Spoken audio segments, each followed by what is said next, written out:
How can you miss someone that you've never met? You keep their story alive. I never got the opportunity to meet my mom's sister because she passed away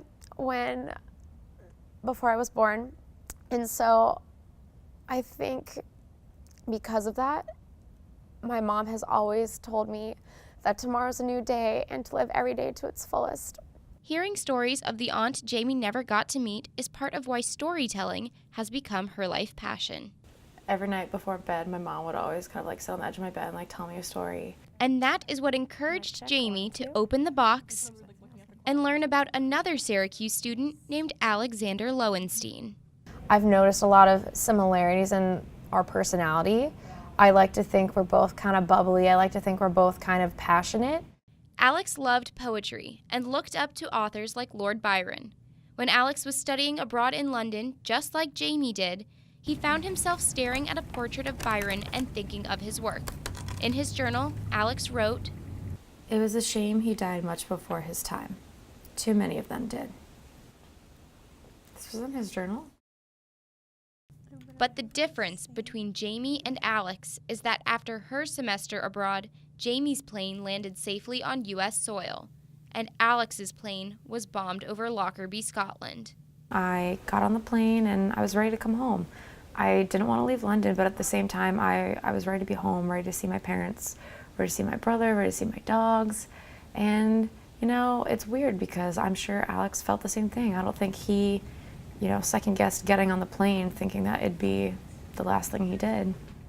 It's been 28 years since Alex and the other 34 Syracuse University students died on that plane, but the thought has remained in everyone's memories.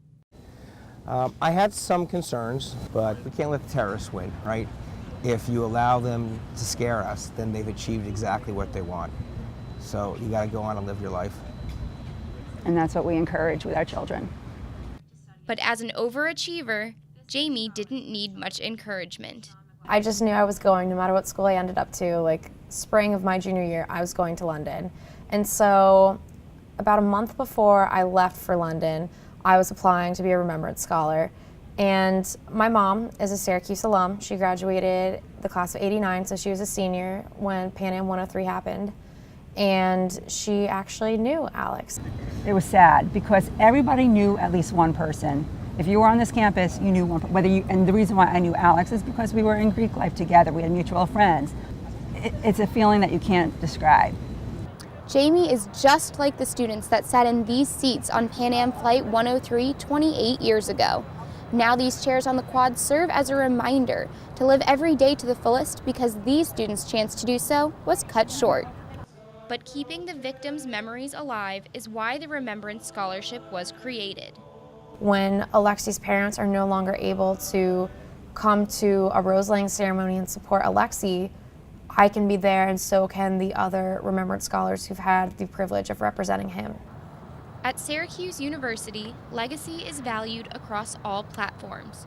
Jamie's mother and Alex attended SU with Alex's brother, and now his children So that one's your dad? Yes, my dad. So yes. help Jamie remember their uncle, whom they only know through stories and the boxes in the library. He's so much blonder here. Even as she starts her career of telling stories, Jamie knows that this one of Alex is one that will be in her memory forever. I think by being a Remembrance Scholar, it has really pushed me to definitely keep the ideas and passions that I want to pursue in mind, so I just keep pushing forward. And especially after learning more about Alex, I want to look back in his memory and act forward more than I ever could. It is a shame that Alex died before his time, but now his life will be honored and his legacy continued, just like the poets he looked up to. It's how we fall in love with people we will never meet. Reporting from Syracuse, New York for NCC News, I'm Brooke Glatz.